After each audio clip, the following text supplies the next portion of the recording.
All right, welcome into this video as we finish up the group stages of the Champions Trophy 2025. We just finished today, and the semifinals are set in stone. We're gonna have Australia versus India, and then we have New Zealand versus South Africa, a replay of the 2015 ODI World Cup semifinals. We're gonna initially go through our predictions that we made in a previous video. If you haven't seen it, definitely check it out. We made predictions of every game, and then we also made predictions of players who we thought were players to watch out. And then, of course, after that, we're going to go into each individual team and break down what went right and what went wrong for them. So, Sam, let's talk about our predictions, our players to watch. Which ones did we get correct and which ones were a bit of a miss for us? Yeah, I mean, definitely your one, Will Young. He was quite good. And beyond that, I had, Matt Short as an up-and-coming Australian. Unfortunately, he's injured for the semifinals, but up until then, he was also doing good. So some newbies Ryan from there. Rickelton as well from Oh South Africa. yes, That was a good one Ryan for me. Rickle, and I call Markram saying that it's the twilight Markram as years. well. You got So Mama Chummy as well. He came in with that big fifer in that first game. absolutely, back from Big, and it injuries. pretty much is, I think, the reason why India won that game against Bangladesh. I mean, they would have won regardless, but like it set the path for them to win that game. So Absolutely. couple of big stuff in there. We had some Sadiqullah Atal I had from Afghanistan. He had Yeah, shaky 5. start, but he did redeem himself later on. So I think we also had some misses, some duds in there. Obviously, the Bangladeshi players, Yeah, I mean that's like that's a team issue at that point. yeah, no, it was Mustafiz. Obviously, he didn't really perform. Babar Azam, I think I was actually quite disappointed. I expected him to do much better than he did. Yeah. I think you had it was Saeem Ayub and Jaiswal, and they didn't even get playtime. So Bit more than just misses in those ones, but obviously we missed out on some big names. Ben Duckett, Ibrahim Zadran, both did great. Joe Root did pretty good as well, and then of course Matt Henry, quite a few wickets in the mix.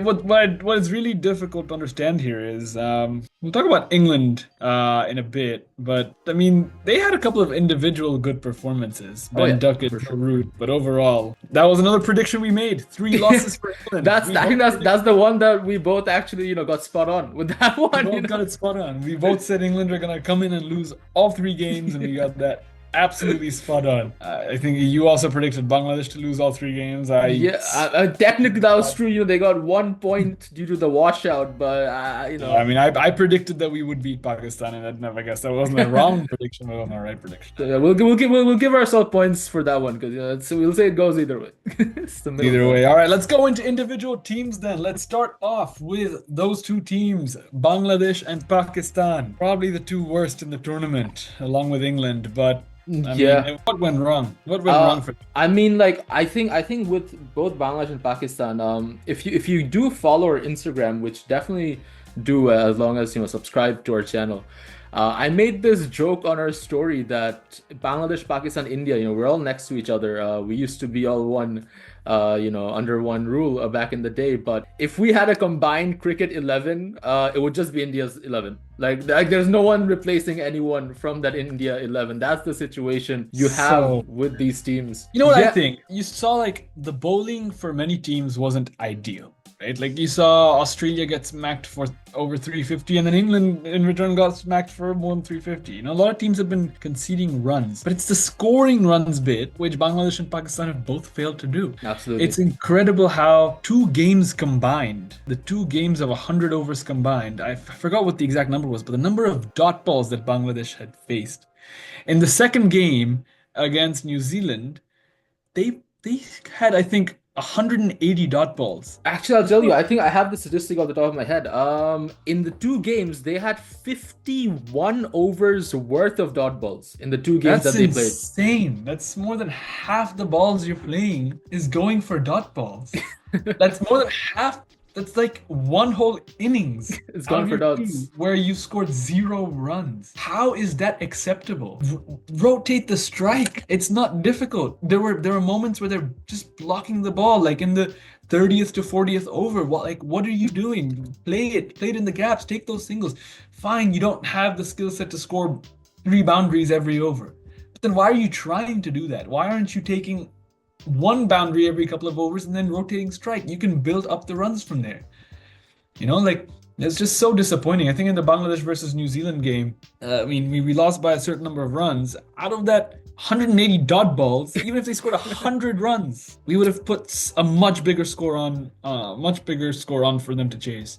Yeah. Which was, I mean, it's With Bangladesh Pakistan, I'll tell you the difference is that I was having this conversation with a friend. Is it more heartbreaking to be a Bangladesh fan or a Pakistan fan? On one hand, you have a team which has like no history really, it's in like 20 years, and on another hand, you have one of the all-time greats in such a decline. But what's heartbreaking is that Bangladesh, we have talent. We do have some talent in there. Obviously, you have the Tawhid Hridoy 100. Jakir Ali. Jakir Ali was he was quite decent. So you have talent, but the overall team mentality isn't just there. We had that whole episode on that chicken roast that just goes to show that there's the team mentality isn't there, right? There's no discipline in it. They're here for the fun. But with Pakistan, on the other hand, you have highly, highly talented players. Shaheen Shah, Naseem Shah, Babar Azam, even Rizwan, they are exceptional players. We all know that. But they just don't have that leader like they did back in the I day. agree Right? with that. Someone like Shoaib Akhtar when he comes onto the pitch, someone like Inzamam ul Haq when he came onto the pitch, you could feel something. There was a difference that, we had a pillar, we had a light who's going to take us through, and I think that's just what Pakistan's missing. They just don't have a solid character to take charge. I agree with that. I think there's whenever it starts going downhill for Pakistan, they feel this sense of panic. Like you have situations where in the game between Pakistan and New Zealand, in the last 10 overs, when New Zealand started getting a rhythm, you saw that the Pakistanis, they had no idea what to do. They were misfielding. The captain is screaming at the bowler. Rizwan from behind the stumps is screaming at the bowler, and like you can tell there's like a confidence that's going down. And so there's just no structure. There's no proper leadership in that team, and there's no one that can step up, just like you're saying. And I think that's something that really, really hurts them when you compare them with the other good teams in this tournament. And I mean, it was such a disappointing end for them. They're the host of the tournament. They played only one game on their home soil. And now there's probably there's 3 games left, 2 semis and a finals. And there's a chance only one of them will be played in their home. In Pakistan, which is unfortunate. But that lets us get into the next segue of the next chapter. We can talk about controversy. A bit of controversy. Controversy, indeed. We talked about it before the tournament. It's just unfair. It's plain and simply. I mean, India, obviously, they played really well. 3 out of 3 wins. You expect that from a team like them, but they can do that without causing all this controversy. Absolutely. They're a very strong team. Yeah, it's an unbelievably strong team. It's just because that they have allowed this whole political thing to take a higher stance in this tournament. That because of that, they're going to face a lot of backlash for this, because it's just unfortunate, because it's definitely so unfair for other teams. I'll say this. I don't even mind. Obviously, India. Okay, we're playing in Dubai, right? Let's say safety issue, whatever it may be. But what about that whole debacle we had just yesterday, where both teams had to fly in, regardless. You don't even know who's gonna play, and then one of the teams has to fly back to play New Zealand. Obviously, we have the fixtures confirmed now as of just a few hours ago, but that's an unnecessary stress on one of the teams. Absolutely, both South Africa and Australia having to fly to Dubai it makes no sense. At least like from a planning point of view, the least you could do is push the semifinals a couple days further away so that the teams have time to understand. Not even just a couple, just like one day. I think just one day would just do it. Exactly. I mean, it's first. It's in 2 days from now on Tuesday. We have the semifinals between India and Australia, and here's my thing, right? I think India winning today makes it a bit more difficult for them, because now they have to face Australia in the semifinals.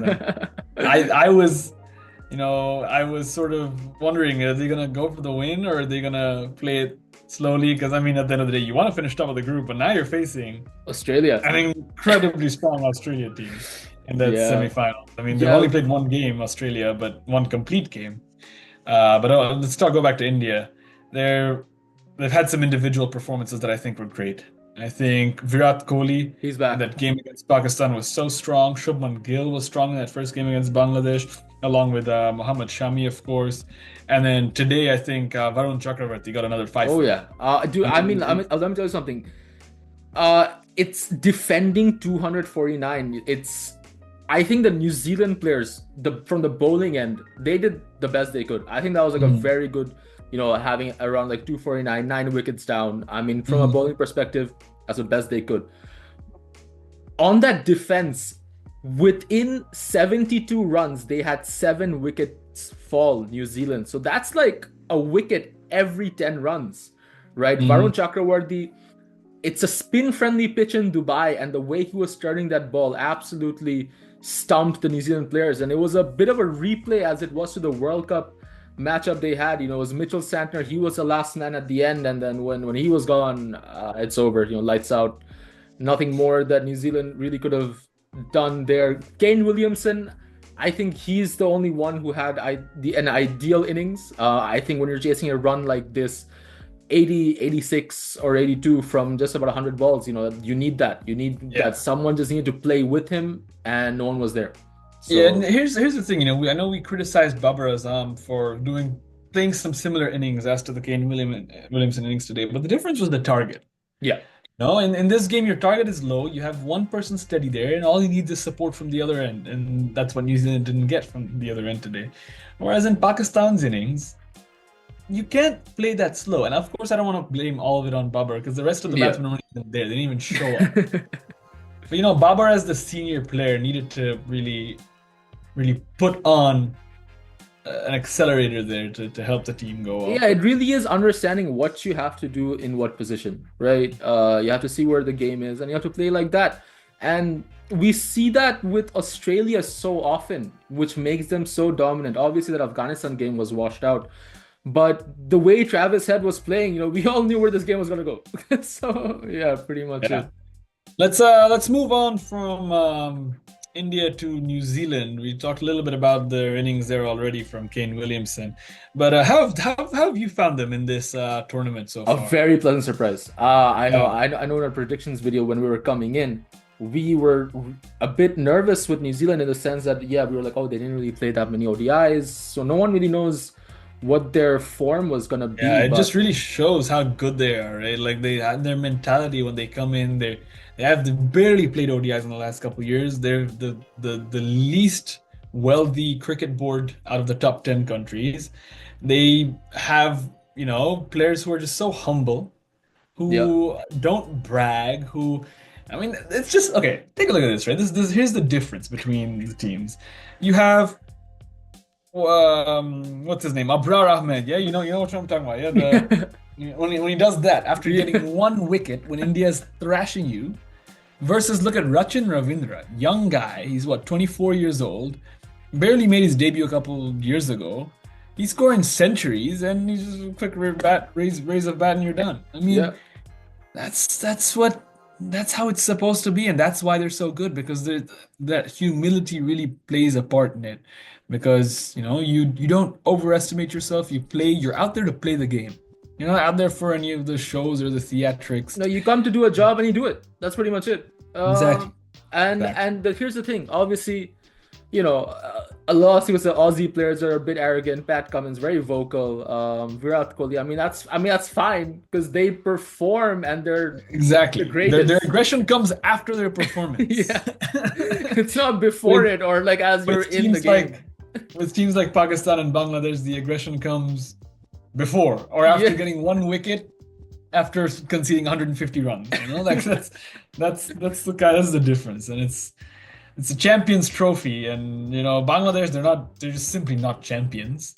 yeah. And Pakistan, while being champions, they have really performed like they were not champions. It's disappointing from those two teams once again. But anyways, that does it for Group B. I think New Zealand for me as well. Sorry, Group A. I think New Zealand for me was also, I think, really impressive. I think it's just incredible how they Absolutely. were able to hold up.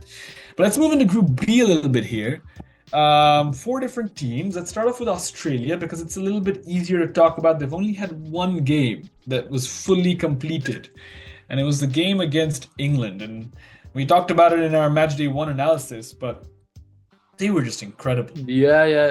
You can I see mean, that they're missing their bowlers, but yeah, at the that's end of the what I say day, the score was that high because they didn't have the bowlers, but that didn't really seem to phase any of them. yeah, exactly. It didn't phase their batsmen. They played simple. They played calm. They had Josh Inglis perform out there with Alex Carey, and then of course the game against South Africa was washed out and with abandoned. The match had no result, abandoned. And the Afghanistan game, they had the chance to bowl to Afghanistan, and I think some of their pacers did great in that. Yeah, I mean, They for were in able that to, game, I'd say Afghanistan they could have pushed it up to 300. There was some mistakes there, and similar with the defending department, they dropped so many catches. I should have been a good fight, but the way like we said, the way Travis said, Travis said that first game it wouldn't really go for him. But this is the thing about Australia is that when you need someone to perform, someone's just gonna turn up. There's always someone exactly. there who's I gonna mean, take the game part. ended in 12 and a half overs because that's when the rain started in the game against between Afghanistan and Australia. But it was just in that 12 overs, they managed to score 110 runs, which is, I mean, With that's what one they can wicket do. down, just with Only one one wicket wicket loss. down. Yeah, Exactly. I mean, Travis Head in that game was going berserk, but I think that's what Australia can do to you. And absolutely. I think it's the first time they've made the semifinals of the Champions Trophy since 2009. Yeah. But I think it's enough for them to. No, but I think Australia is gonna end up winning the semifinals against India. I think they're just gonna come out with that strength, and they're gonna. I know obviously they have that advantage we talked about in Dubai, but Australia, things like that don't affect them. It doesn't affect them, and I think it'll be a fun game to watch. For sure. But yeah, so moving on to, I think one team that we haven't really talked too much about, but are in the semifinals, South Africa, in this South group. Africa. Yeah, well, how good are they? They've really taken off in these last couple of years. I mean, they had an incredible run in the T20 World Cup, made it to the finals, lost there. In World Test Championship, they're finalists, and now they have a chance to be finalists here in the T20 Yeah. Champions Trophy as well. So they're able to make several History. finals in a row, Yeah. and this time they can hopefully actually Win it. win win the whole thing. Yeah, I mean, their only trophy, ICC trophy, was the inaugural Champions Trophy in 1998, and I can really see a different South Africa now. Heinrich Klaassen, he recently said that when he came into this tournament, his goal was to be one of the best in the world, right? That was his goal coming into it. Janssen as well. He's pretty confident, and he also made a remark on the travel. He said, "I just want to go to sleep." I just he doesn't really care about anything. He just wants to sleep, get rest, perform. And this is a really good South Africa side to see now. It's like a ragtag of friends who've come together and they've decided that, you know what, we deserve Yeah. a trophy. We deserve I a mean, that trophy. first game against Afghanistan, they scored a pretty big total of 315, won the game by 107 runs. Yeah. Ryan Rickleton, my player to watch, had the century as an opener, and then a whole bunch of half centuries in there. I think Markram scored one, and then Bavuma scored one. And there was a lot of half centuries in there, but game against England, it was just completely outplayed England. I mean, we'll talk about England as well in a second, but I mean, they completely Marco Jansen there with 3 for 39 came in and just smashed him, and Wiaan Mulder also got a 3 for 25, and then the batsmen Rassie van der Dusen and Heinrich Klaassen just they did enough, and it was too much for England. But I think South Africa are an interesting team to look at in as we go into the semifinals. I think they've got a really tough matchup against New Zealand, Oh, yeah. but my instinct tells me New Zealand will make it through over South Africa. But Oh, yeah, I- I was like I was really hoping South Africa win this tournament, but the way New Zealand are playing, and I think it is also and it's hard to say. I think I still have a bit of South Africa in me because if you remember 2015, the reason that was a why heartbreak for them.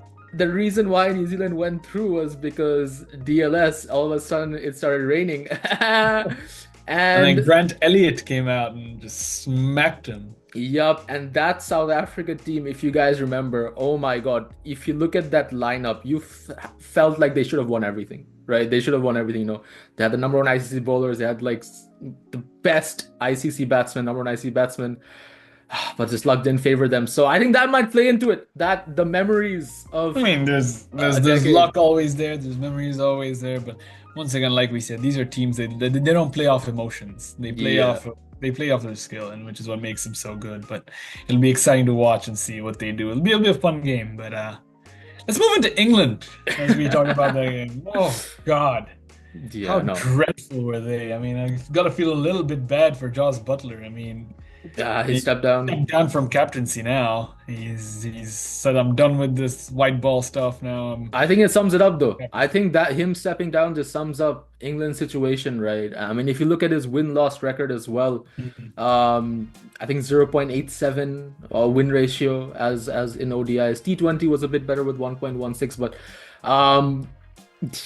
But what bothers me with England is that they played like they had the individual performances, like I was saying, Yeah. Ben Duckett, Joe Root with a couple of really good centuries. They're the top two highest run scorers in the tournament right now.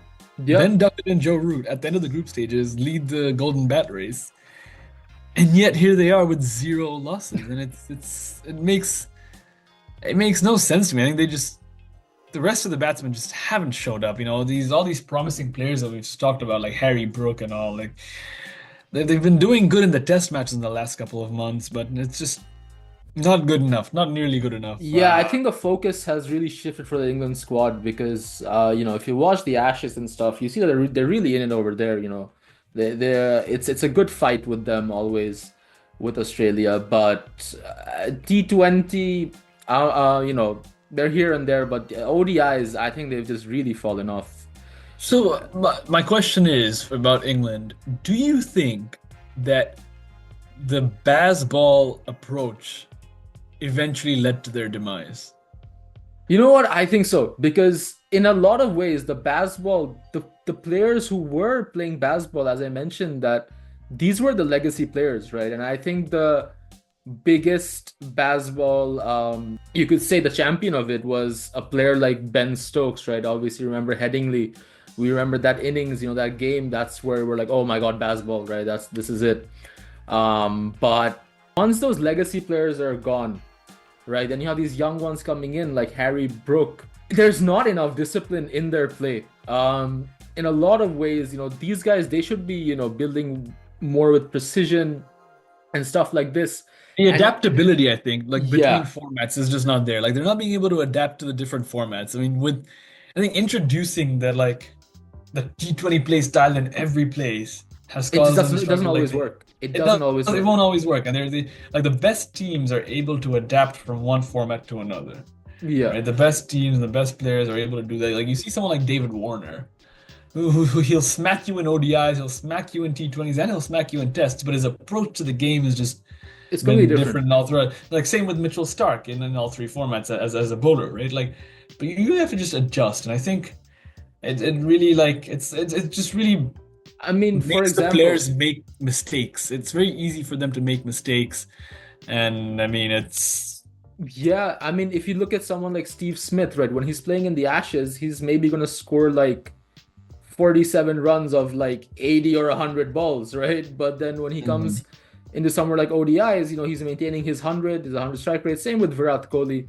Like they know what to do at what point. Bazball, obviously, it's great when you're in a tough spot. But like you said, it doesn't work everywhere. It absolutely does not work everywhere. And like I said, the key proponent of this is that no youngster is shining in the England side, if you look at the ODIs and stuff like that. So yeah, I think maybe... Jeffrey Boycott last year, he said, the style of Bazball, it looks clever when it comes off, but when it doesn't, it's just embarrassing and you look like a chump. Yeah. You it's like you waste your wickets as a talented player. I know some other England legends, Michael Vaughan, have also talked against it.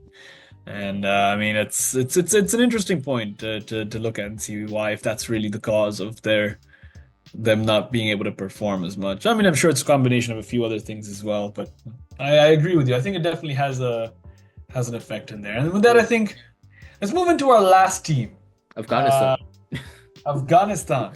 Yeah, I mentioned many times and time again, they were their team that really won my heart recently in ICC tournaments, and this tournament as well. You did see some of that Zadran innings, that game beating England. It was very big for them, but then you could also see the one issue that they've always struggled with, and which is similar to Pakistan in many ways, is that in high pressure scenarios, they panic and they mess up easy things. That Australia game, a lot of catch drops, similar to that 2023 encounter.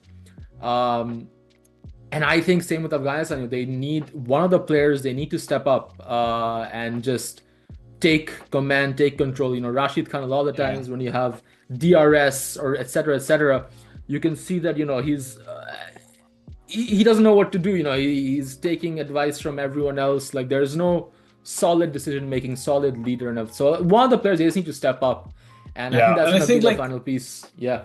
In their batting lineup, I think they just need more consistency from other players. Like, you see when South Africa won their game, they had a century from Ryan Rickelton. Then they had a bunch of 50s here and there. Like, they get contributions from every team, which I think has been a problem for Afghanistan as well. They're obviously a very exciting team with exciting players, but I think that's the point where it gets difficult for them, where they have one player really pop off and then a couple of others don't, and it really makes it difficult. And especially when they get that opening partnership going, it makes it. That's when they can get really dangerous. But if there's no one supporting them, it's no point. It's like you don't.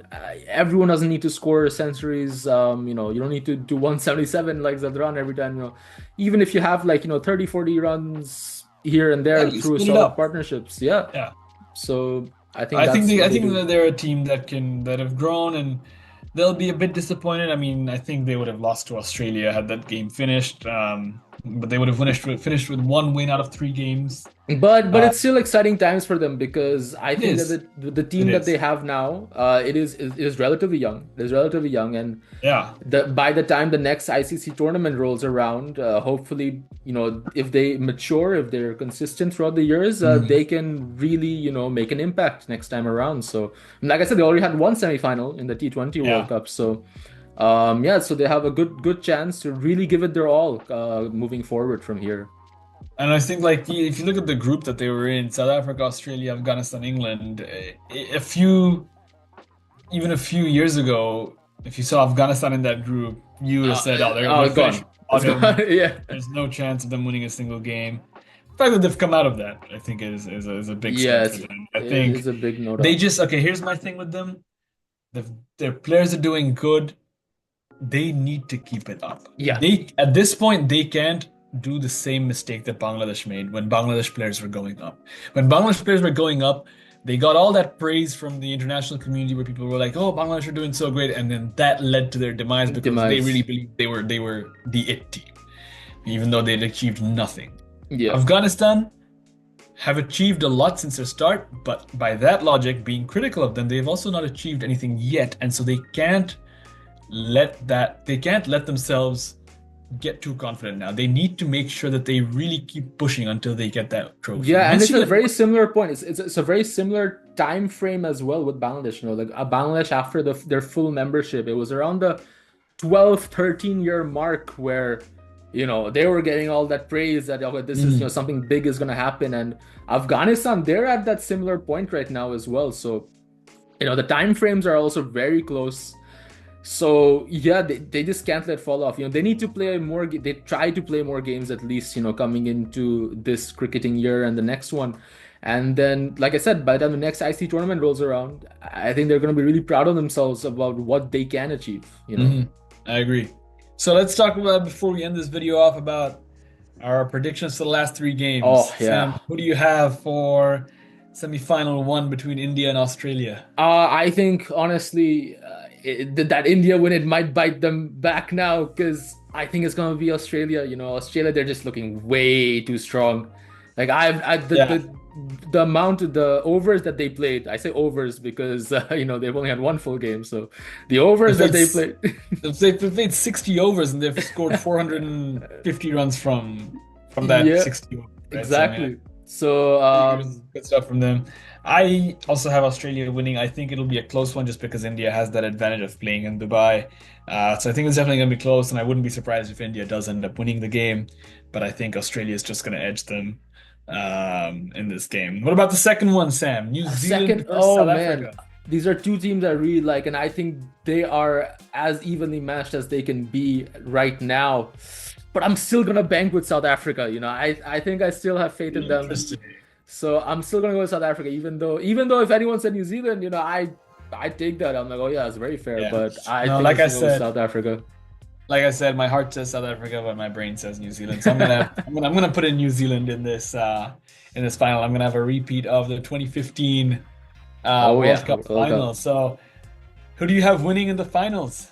So finals, if South Africa does go through and it's gonna be South Africa, Australia, it's still consistent with my initial prediction actually. So I think it is South Africa's year. I've been saying that it's high time they're gonna win a trophy, and I think this is gonna be the tournament. So I'm going with my heart. It's still South Africa, even though everything tells me otherwise. Yeah, I'm going Australia in that one. It's gonna be for my Australia New Zealand finals. I think Australia is gonna just defeat New Zealand. I mean, it's gonna be a close game once again. But Australia have always had a grip on New Zealand in Oh the yeah. ICC tournaments. And so I think Australia is going to get the better of New Zealand So in that yeah. game. So I think that sums up. It was a good group stage. It's a tournament that went by really fast, quicker Yeah. than we'd anticipated. And yeah, we can only hope for a good semi-final and final. So just a few more videos, one or two full length, but the reels are there. So keep watching. Make sure to like, make sure to subscribe, to stay up to date. And Follow on Instagram, Edged N Gone, letter N. yes, sir. And so without further ado, it's good morning and good evening and good night. Wherever in the world you are.